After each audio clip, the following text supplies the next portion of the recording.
আজ প্রদেশ যুব মোর্চার এক প্রতিনিধি দল রাজ্যের বিভিন্ন কলেজে ছাত্রছাত্রীদের ভর্তির জন্য যে সমস্যার সম্মুখীন হচ্ছে তা নিয়ে রাজ্যের উচ্চ শিক্ষামন্ত্রী কিশোর বর্মনের সাথে এক গুরুত্বপূর্ণ আলোচনায় মিলিত হয়।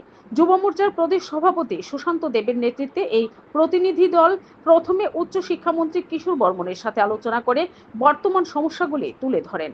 আলোচনায় মন্ত্রী কিশোর বর্মন বলেন, সব কলেজে পর্যাপ্ত সিট রয়েছে এবং সবাইকে ভর্তি করার নির্দেশ দেওয়া হয়েছে, তবে সবার পছন্দ মতো ভর্তি প্রক্রিয়া সম্ভব হবে না। এই ক্ষেত্রে যতটুকু পারা যায় বিবেচনা করা হবে। Bureau report, BTV Tripura news. যুব মোর্চার পক্ষ থেকে আমরা একটা সাক্ষাৎকারে মিলিত হচ্ছি। বিষয় একটাই, রাজ্যের বিভিন্ন প্রান্তে যুব ভাই বোনরা ডিগ্রি কলেজে ভর্তি হতে একটা সমস্যার সম্মুখীন হচ্ছে টেকনিক্যাল একটা কারণে।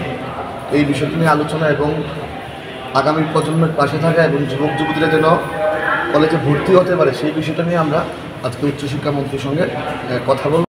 তো ভর্তি নেওয়ার জন্য নির্দেশ দেওয়া আছে, কোনো স্টুডেন্ট যাতে না থাকে, ভর্তি সবাইকে নেব, কিন্তু সবার মতো চাহিদা অনুসারে আমরা সবাইকে রাউন্ড টেবল করে দিই।